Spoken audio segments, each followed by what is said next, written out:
Hello, genealogist. It's Craig, and it's just genealogy. And today we're going to talk about courthouse research. Now, courthouse research can fall into a couple of different categories. One, there are courthouses I've never been to in my life that I have to research in, and there are courthouses that I've been to many times in my life. The difference is how I prepare. If there is a courthouse that I had never been to, I'm going to operate much differently than if there is a courthouse I go to all the time. And I think a lot of it has to do with my level of comfort and my understanding about what's actually there. If you haven't done courthouse research, or you need a refresher on courthouse research, or you want a reference that you can refer to in order to do courthouse research, there are several which I recommend. The first is Christine Rose's book on courthouse research. It's now updated and in second edition. I'm not sure what the changes are between the first edition and the second edition, but I always like to keep current in whatever I have. So especially if I'm going to visit a courthouse that's non-colonial, I might refer to this before I left because I'm fairly familiar with colonial courthouses. The other problem I have is how much time I used to spend trying to figure out how the index worked in a courthouse. And this book, covers indexes in courthouses, but I'm not going to travel with that book. I might very well travel with Courthouse Indexes Illustrated so that I could slip into the courthouse, figure out what kind of index it was if I didn't know ahead of time. The secret is to know ahead of time. But I'm not sure that people know what the different names of the indexes are. But this book provides information on about 8, maybe 9 different kinds of indexes. Some I've never encountered in all my years in courthouses, and I just can't wait. So there's Cott, Russell, Graves, Proceedings, Campbell, Vowell, Stark, Divisor, Devisee, and Traditional, and my favorite, Other. So this little tiny pamphlet kind of book provides me with enough information for me to be able to deal with the index and the possible variations that might occur in those indexes so that I don't have to waste any time in the courthouse trying to get to where I want to get to. You just don't know how in the beginning, before I found this book, how many times I would struggle to figure out what I was going to do. Now, there's a few other things that I'm going to do before I get to the courthouse. One of them is I'm going to go find my Research in the States book, and we're going to talk about Frederick County, Maryland today. And that's why I've got the Maryland book in my hand. And this is an edition written by Rebecca Whitman Coford and Deborah A. Hoffman. And they are some excellent researchers if you need somebody in Maryland. And what I'm interested in this is not the state look necessarily, but I'm interested to see what it says about records, specifically the court system. So, for example, on page 16, they start talking about the court system, the Court of Appeals, the Provincial Court, the General Court, the Chancery Court. But what I'm most interested in are the county courts.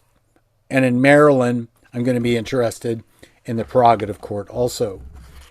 Now, having an understanding of the court lineage, the court, how the courts work, will tell me what court that I need to go visit to look at what records.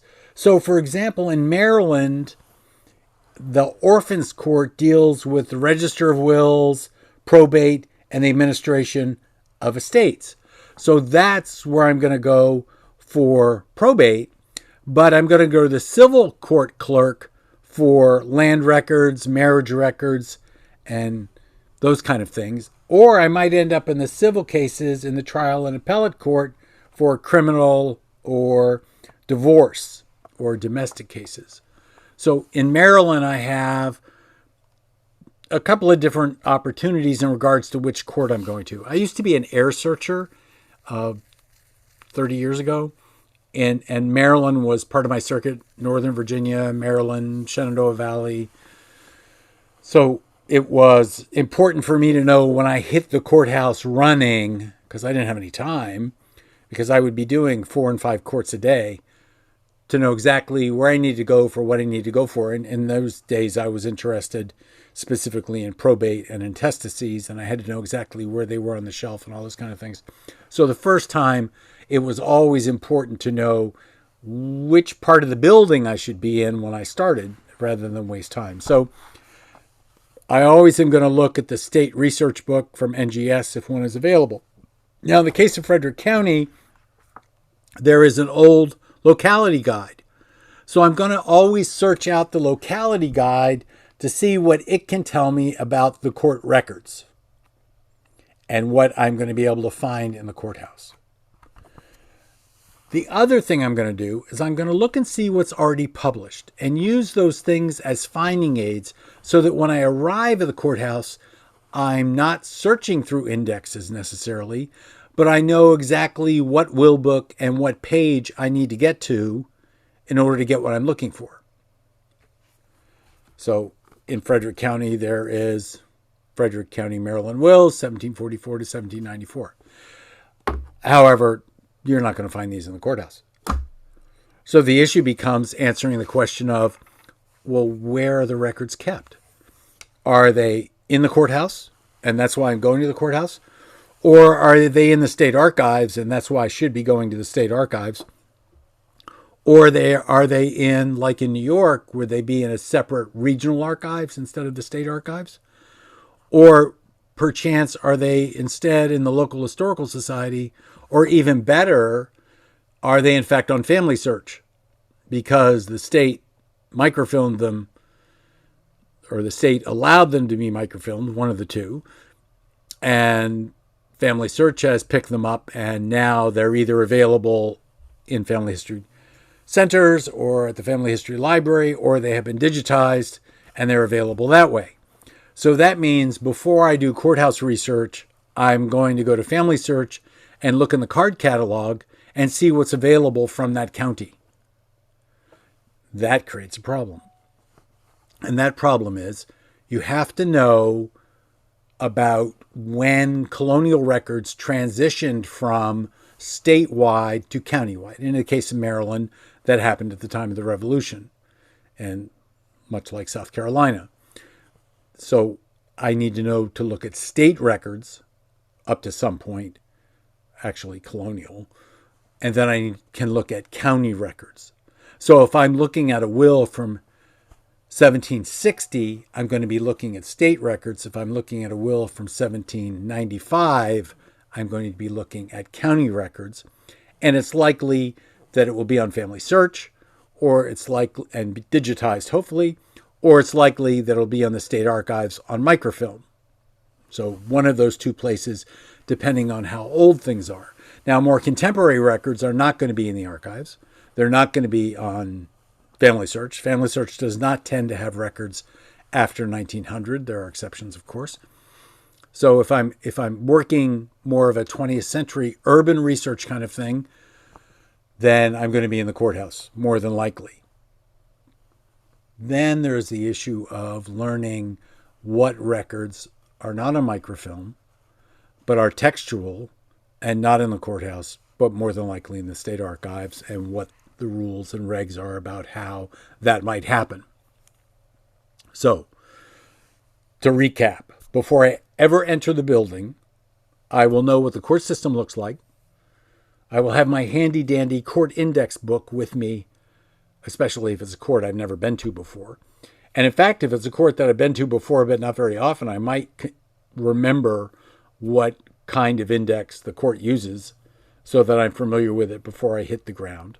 I'm also going to look at every publication that I can that deals with the records that I'm dealing with, because I'm a go get the original records kind of guy, not a guy who relies on books, which is a very strange thing for a publisher to say.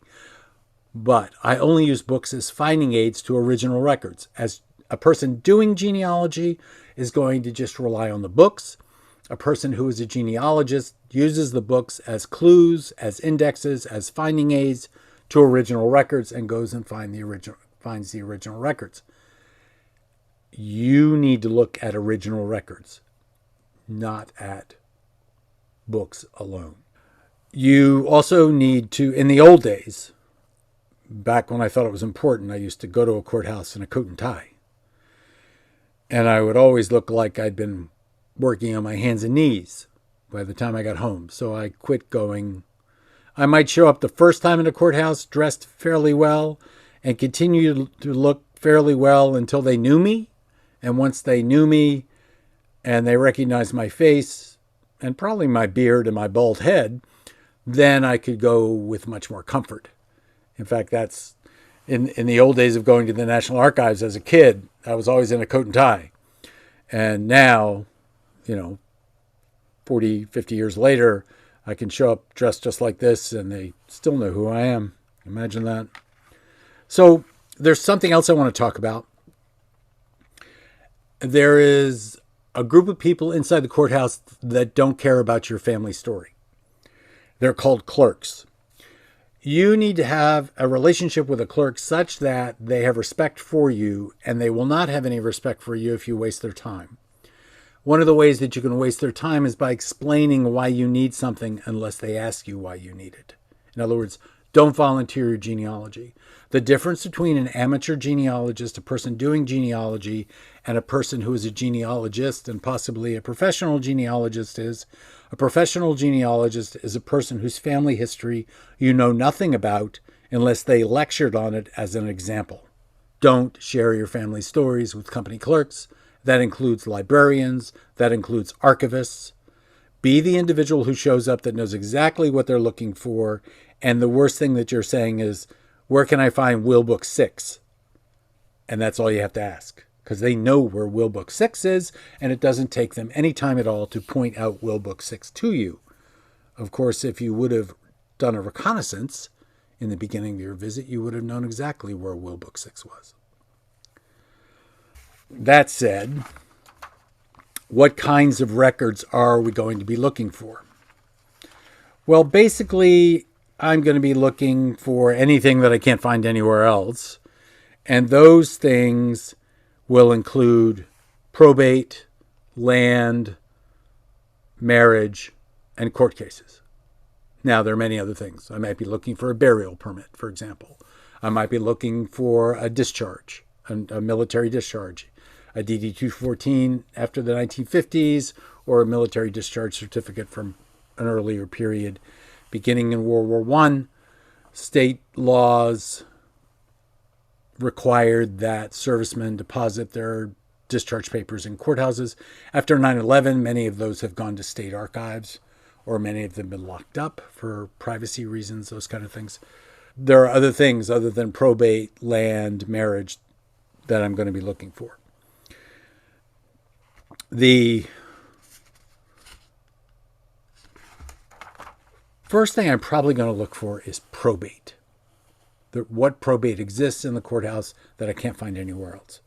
Because what probate has that other things don't necessarily have, depending on the state, is relationships. So I'm looking for the equivalent of a list of heirs, because those establish family connections. So in probate, I'm going to be able to find family connections.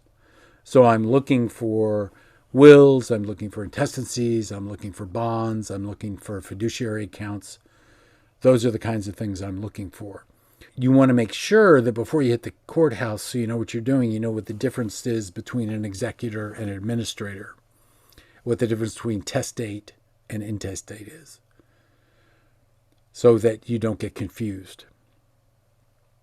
You want to make sure that you're aware of all the indexes that can exist in a courthouse because of probate.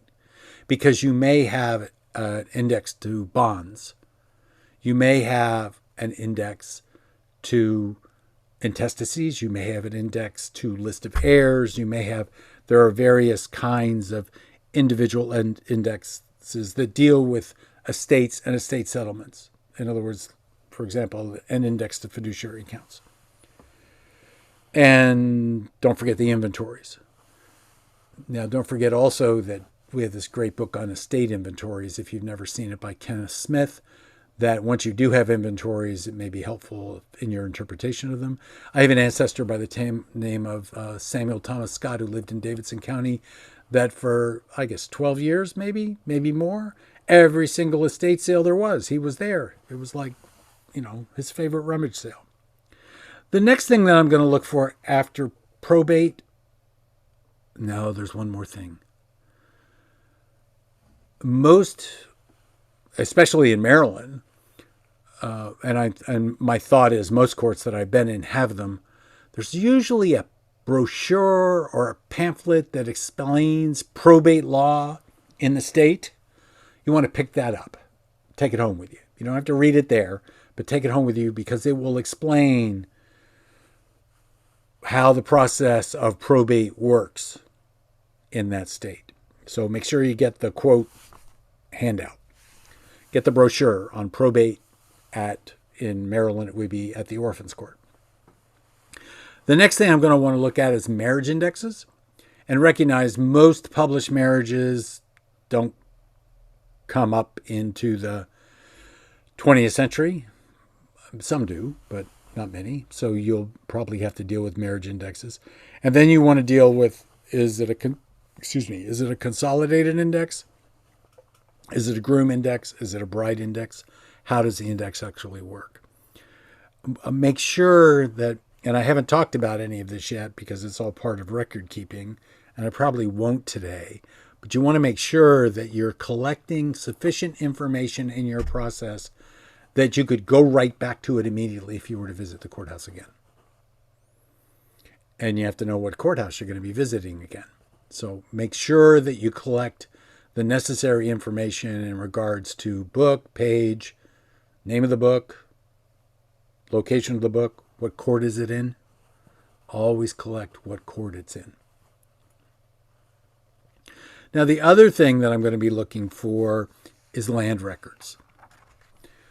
And Helen Leary taught me that most genealogical problems that can't be solved can be solved with land records. So I'm definitely going to be looking at land records. Most land records are going to be in state archives, but again, the contemporary land records aren't. And so if you know where the land is, but you can't find it per se, you might need to use a contemporary tax map to find it. You might need to look at the current deed that deals with that space and then work it back. And Maryland is a great place to do that because every deed is attached to every deed is attached to every deed is attached to every deed. You can do a chain of title in Maryland so very easily compared to other places.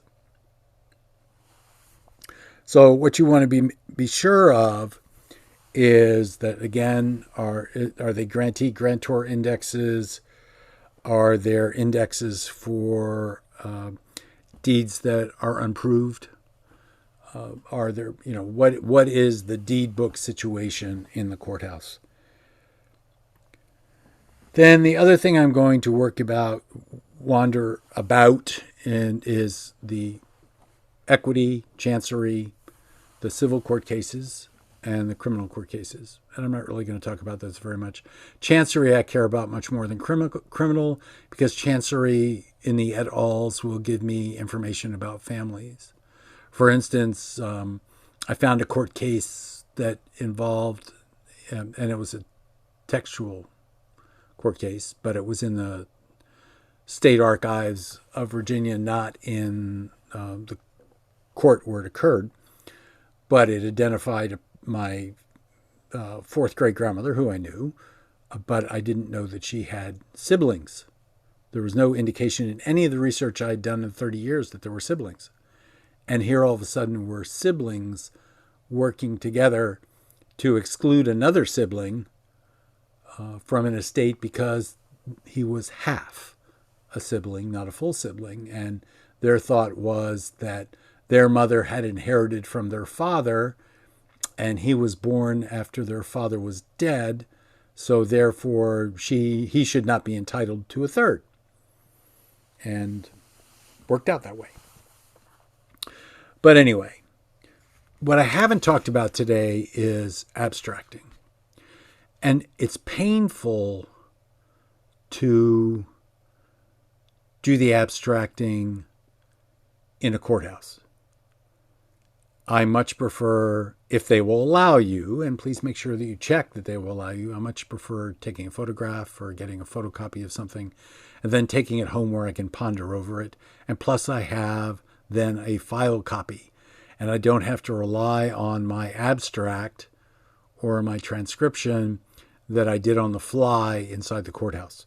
So if you can, always photocopy or take a picture with your camera or your phone, whatever they will allow. Some courthouses will allow it, some will not. Just make sure you know before you pull it out.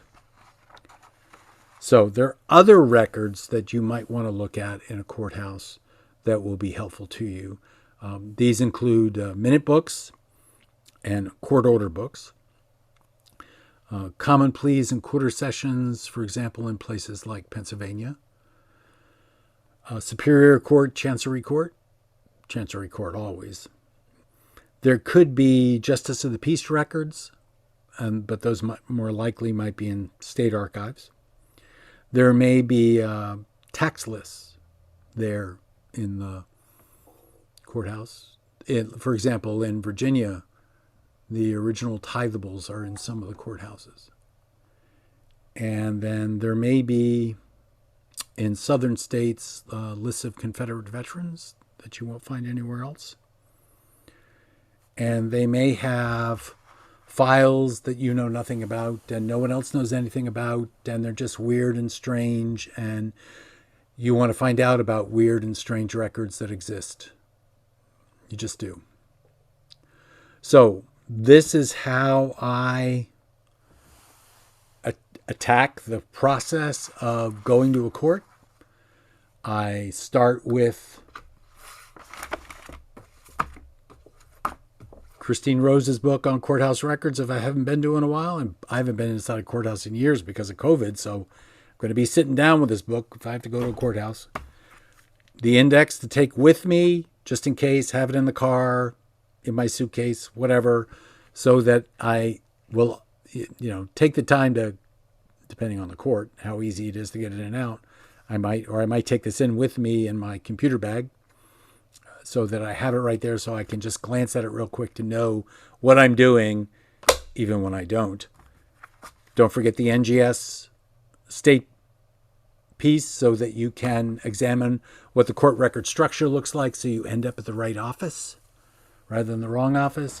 If there's a locality guide, find it and use it because it will be helpful.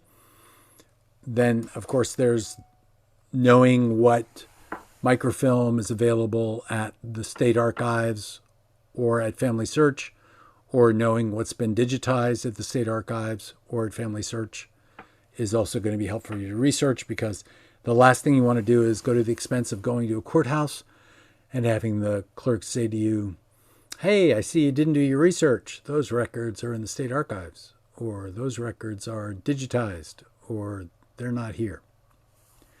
And don't forget that the reason that published materials exist is so that you have finding aids to the records, so that when you arrive at a courthouse, you have a research plan. That research plan says book and page, and you know exactly what you're looking for so that you can go and get it quickly and efficiently and effectively, and basically impress the clerks with the concept that you know what in the hell you are doing and you're not bothering them because they have work to do. And their work only involves you when you insist. I hope this was fun for you. If you have any questions, put them down in the comments.